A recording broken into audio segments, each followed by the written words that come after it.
In the freezing mud of a French battlefield, a young soldier's heartbeat slows to nothing. Buried beneath the earth, his name is marked among the dead. But hours later, his eyes open. Imagine waking up trapped under dirt, surrounded by silence, realizing the world has already buried you. This is not a horror movie. It happened, in World War I. A story so unbelievable, historians debated it for decades.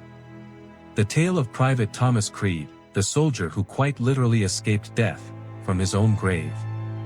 The battlefield of Ypres, 1917. Rain lashes against broken helmets and splintered rifles half buried in the mud. The air smells of cordite, blood, and decay. It's a land where the living and dead share the same soil, and where every sunrise feels like a borrowed miracle. Private Thomas Creed was 23. A railway worker from Manchester before the war, ordinary in every sense, quiet, pale, and never a man of heroics. He'd been drafted into the 8th Battalion Lancashire Fusiliers, trained for a month, and sent to France with promises of a quick victory. Instead, he found hell. Days blurred into weeks. The trenches were a nightmare carved into the earth, the constant whine of artillery, rats chewing on corpses, the bitter cold that stiffened fingers around rifles. Thomas kept a photograph of his younger sister tucked inside his jacket. "Come home safe," she'd written on the back.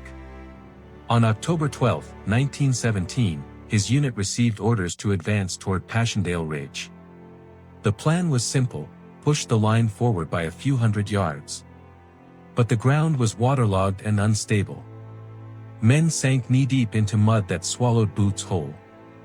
The artillery shelling began before dawn, lighting the horizon in flashes of orange and red. Thomas ran, ducked, fired, and stumbled forward through chaos. A shell landed just meters away.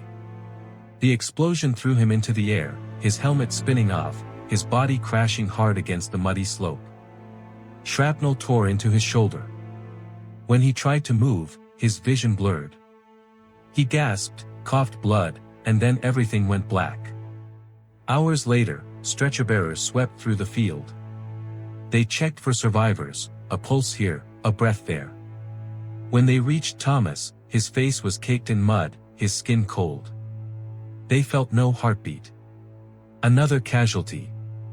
His dog tag was collected, and his body was placed among dozens in a shallow trench. Rain began again. The sound of distant shellfire echoed. As dusk settled, the men covered the dead with soil, whispered a prayer, and moved on.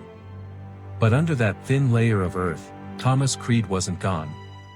His heart, slowed by shock and cold, had fallen into a faint rhythm, undetectable. Hours passed.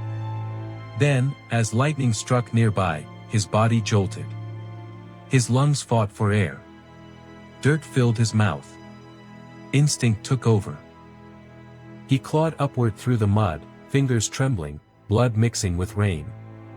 He broke through the surface, gasping violently like a man reborn. For minutes, he lay motionless, staring at the night sky, unable to believe what had happened. Somewhere far off, machine guns crackled again. He stumbled to his feet, dizzy and half-conscious. The field around him looked like another world, corpses frozen mid-motion, helmets glinting under moonlight, steam rising from the craters. He was alive, but utterly alone. He wandered toward faint lights in the distance, German lines.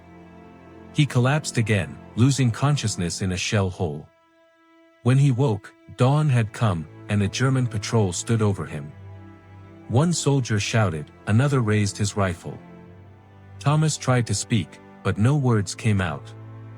Instead of shooting him, they dragged him back to their camp. Over the next days, he was treated by a German medic who, shocked by his story, wrote it down in a field report. An English soldier buried alive, found breathing beneath the mud. Thomas was kept as a prisoner of war, fed and healed slowly. Word of his resurrection spread through both camps, a miracle amid the slaughter. Months later, after the armistice in 1918, Thomas was released. He returned to Manchester thinner, quieter, and haunted. Neighbors whispered about the ghost soldier. He never liked talking about it, but one night, at a local pub, he finally did. He said the strangest thing wasn't waking up buried alive, it was the silence. You could hear the earth breathe, he told them. It's like the world wanted to keep me. Years later, historians confirmed fragments of his story. A German medic's journal described finding an English soldier emerging from the mud, half dead but breathing. British records matched the name and date. Thomas Creed lived until 1959. He never married, never left Manchester again. When asked why he thought he survived, he smiled faintly and said, "Maybe the war just forgot to take me." But his story didn't die with him. Soldiers in WW2 would later recount hearing the ghost of Passchendaele, a man seen crawling from the mud after explosions. Some believed it was Thomas, eternally escaping death. The tale became legend, half fact, half myth. But what can't be denied is the brutal truth of war, how fragile the line is between the living and the dead. Even today, in that same muddy field, metal detectors find rusted helmets and shattered bullets. Beneath it all lie the bones of those who never returned. And maybe, somewhere deep in the soil, the memory of a man who refused to stay buried still lingers. So, what do you think?